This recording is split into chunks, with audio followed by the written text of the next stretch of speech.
일단 정의당이 민주당에게 사과를 요구했습니다. 도덕 인식이 대체 몇 년도에 있냐라는 정의당의 질타 들어보시죠. 민주당 도덕 인식이 대체 몇 년도에 머물러 있나? 죄가 죄인 줄도 모르는 지경에 이르렀다. 죄가 죄인 줄도 모르는 지경. 정의당의 질타가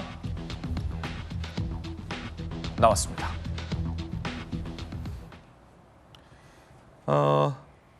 안민석 의원이요. 이렇게 얘기를 했습니다. 이게 구속까지 갈 사안이냐? 라고 말입니다. 재판부가, 사법부가 구속을 했는데 이게 구속까지 갈 사안이냐라고 묻는다면 재판부 위에 도덕성이 있는 것 아니냐라는 비판도 가능할 것 같은데 들어보시죠. 당대표를 지낸 사람을 이렇게까지 탄압하고 이게 꼭 구속까지 갈 사안인가, 불구속 상태에서 재판을 해도 될 것 같은데 역시 검찰 공화국의 한 단면을 보는 것 같습니다. 본인들의 전당대회에 돈 봉투가 난무했다라는 의혹에 대해서 사과는 하지 않고 탈당한 개인의 문제다라고 꼬리 끊는 듯한 태도를 보이면서 구속영장을 청구한 검찰을 탓하고 구속영장을 발부한 재판부를 탓하고 있는 작금의 모습, 여러분 어떻게 생각하십니까? 박정하 의원님. 하도 많이 얘기해갖고 뭐 민주당에 대해서 더 이상 얘기할 건 없을 것 같아요. 그러니까 죄의식이 없는 거예요. 죄의식이 없기 때문에 그냥 탈당한 개인의 문제인 거고, 그다음에 또 하나 중요한 거는 그 과거에 알던 민주당하고 지금 민주당은 다른 민주당이에요. 그걸 동일시해서 옛날에는 안 그랬는데 왜 민주당이 이렇게 됐어? 라고 생각하시면 안 된다고 봅니다. 그 문재인 정부 초기에 어떤 비리 사건이 터졌는데 그때 당시 대통령 비서실장이 이런 얘기를 합니다. 닭 한 마리 빵 한 조각도 우리는 사연이 있다. 네. 이런 인식에서 벗어나지 못하고 있는 거예요. 우리는 아무리 도둑질을 하고 아무리 나쁜 짓을 해도 우리에겐 나름의 사연이 있기 때문에 우리는 죄가 안 돼 라고 생각하는 그 인식이 여태까지 있는 거예요. 그리고 무조건 독재 타도 외치면 되는 거고 검찰 독재 외치면 된다고 생각하는 그때 인식이 여지껏 있다고 보고요. 저는 글쎄 우리 김남국 의원의 코인 사건에서도 보고 이것도 보고 막 했지만 그 민주당의 지금 민주당, 그걸 민주당으로 해야 되는지 무슨 개딸당으로 해야 되는지 아니면 뭐 친명당이라고 해야 되는지 잘 모르겠습니다만 그 민주당의 민낯은 이렇게 두껍고 뻔뻔하고 죄의식 없는 그런 상황인 거라 더 이상 뭐 말을 붙이고 뭐 논평을 하고 할 일도 아닌 것 같아요. 그냥 부끄러운 국민의 모습만, 가슴만 답답해지는 상황인 것 같습니다. 예, 언론의 비판은 말할 것도 없고요. 정의당의 비판, 여당의 비판, 당 내에서도 비판이 되고 있습니다. 박용진 의원님. 네. 안 가시고 계시죠? 스튜디오에. 그 탈당한 개인의 일. 생각해보면 윤미향 의원 때도 탈당을 했고 김남국 의원 때도 탈당을 했고 돈봉투 의혹 때도 윤관선 송영길 의원이 탈당을 했습니다. 그리고 민주당은 지금 입장 내지 않고 탈당한 개인의 문제다라고 논평을 내고 있는데 한 언론에서 이재명 대표가 대선 기간 중에 아들의 비위 문제 의혹이 제기되자 대통령의 아들은 남이다라고 말한 논평까지 지금 다시 회자가 되고 있는 상황인데 당장 당내에서는요. 저 전당대회로 이재명 대표가 수혜를 본 것 아니냐라는 얘기까지 당내에선 나오고 있는 상황입니다. 그래도 탈당했으니까 상관없는 거죠?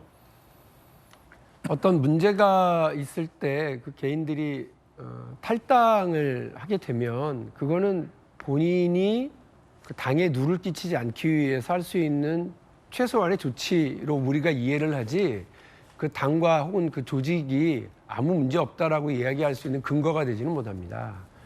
다시 말씀드려서 송영길 전 대표에 관련된 문제를 탈당한 개인의 문제다라고 치부하는 건 저는 그야말로 분색한 변명이라고 생각을 하고요. 지도부가 이 문제와 관련해서 아무런 얘기를 하지 않고 침묵하고 있는 건 저는 비겁한 침묵이라고 생각을 합니다. 비겁한 침묵이다. 이 일을 제가 이렇게 말씀드린 이유는 그렇습니다. 역지사지 해보세요. 아마 제가 돌직구 쇼를 하면서 사자성어를 제일 많이 썼던 게 역지사지일 겁니다. 진영 논리에 빠져서 국민들의 눈을 속이거나 귀를 현혹하려고 그래서는 안 되죠. 그거는 우리 모두가 벗어나야 될 일이라고 생각합니다. 진영 논리 앞에 국익이 있는 거 아니겠습니까? 국민들의 상식이 있는 것 아니겠어요?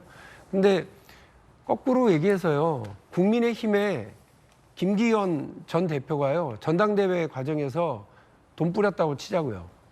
그게 이제 드러났어요. 내부에서. 그럼 민주당이 탈당했으니까 괜찮지 뭐 이렇게 해주실 거예요? 그렇게 못하잖아요.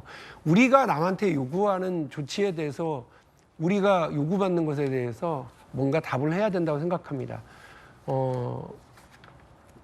민주당이 이 부분과 관련해서 국민들에게 부끄러워해야 된다고 생각을 해요. 그래서 그 부분과 관련해서 입장이 있어야죠. 그리고 사과를 해야죠.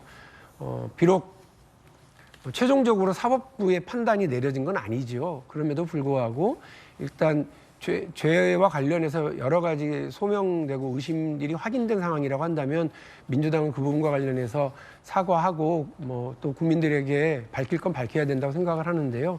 가장 큰 이유가 뭐냐면 민주당이 당비로만 운영되는 당이 아니잖아요. 1년에 100억 넘는 돈을 국민들 혈세로 국고보조금으로 받으면서 운영하고 있는 당이라면 그에 걸맞는 도덕적 정치적 책임을 질 줄 알아야 된다고 생각합니다. 박용진 의원님. 방금 말씀드린 것처럼 네.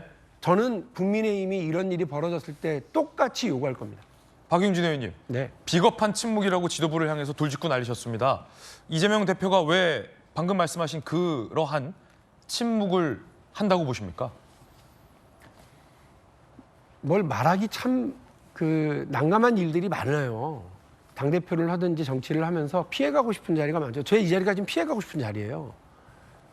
아까 나가려고 그랬어요. 가시길 어디 가십니까? 그런데 피할 수 없고 뭔가를 얘기해야 되는 자리가 국회의원의 자리고 정치인의 자리고 당대표의 자리 아닙니까? 그런 자리에서 나하고 싶은 얘기만 하고 회피할 수 있어서는 안 되고요. 국민의 눈높이와 상식에서 얘기를 해야 된다고 봅니다. 그래서 말하기 참 곤혹스럽고 힘들어도 민주당의 지도부고 민주당의 당대표고 민주당의 국회의원이라고 한다면 저는 뭐 이야기해야 된다고 생각하고 그건 역지사지하고 국민의 상식과 눈높이에서 말할 수 있어야 된다고 보거든요. 그런 의미에서 지도부가 지금 저렇게 침묵하고 있는 게 적절치 않다 이 말씀을 드립니다. 예.